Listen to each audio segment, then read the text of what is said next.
नमो भगवते वासुदेवाय। ओम नमः शिवाय। प्रिय मित्रों, आप पवित्र पथ पर अब उस दिव्य क्षण में हैं जहाँ श्री कृष्ण आत्मा की महिमा को पूर्ण शक्ति और स्पष्टता के साथ प्रकट कर रहे हैं।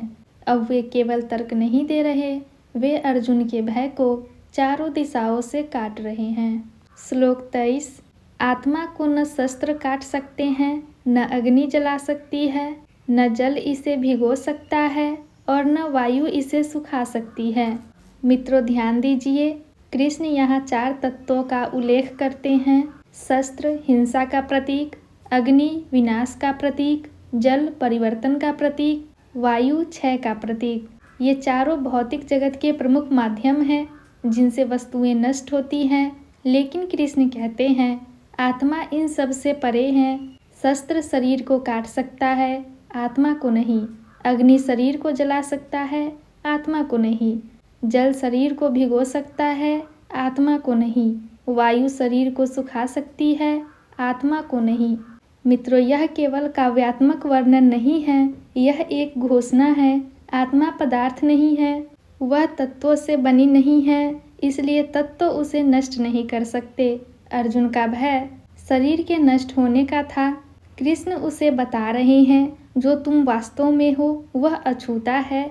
यदि यह सत्य भीतर उतर जाए तो मृत्यु का आतंक धीरे धीरे कम होने लगता है। श्लोक 24।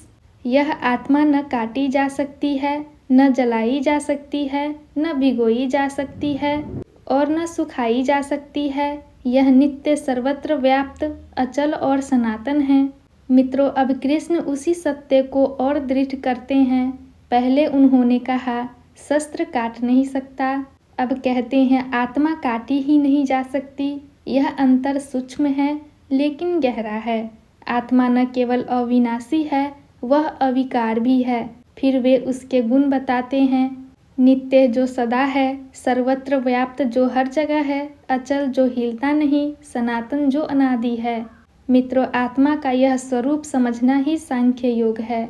हम सामान्यतः सोचते हैं मैं शरीर हूँ, मैं भावनाएं हूँ, मैं विचार हूँ, लेकिन कृष्ण कहते हैं तुम चेतना हो, तुम साक्षी हो, तुम परिवर्तन के बीच स्थिर सत्ता हो। जब शरीर बीमार होता है, आत्मा नहीं बीमार होती। जब मन दुखी होता है, आत्मा दुखी नहीं होती। जब परिस्थितियाँ बदलती है, आत्मा नहीं बदलती। मित्रों, यदि यह बोध धीरे धीरे भीतर जागे तो जीवन की अस्थिरता डरावनी नहीं लगती। सुख आए तो हम बहते नहीं, दुख आए तो हम टूटते नहीं। अर्जुन का शोक परिवर्तन के भय से था, कृष्ण उसे अपरिवर्तनीय सत्य दिखा रहे हैं। प्रिय मित्रों, इन श्लोकों में गीता हमें एक अद्भुत आधार देती है।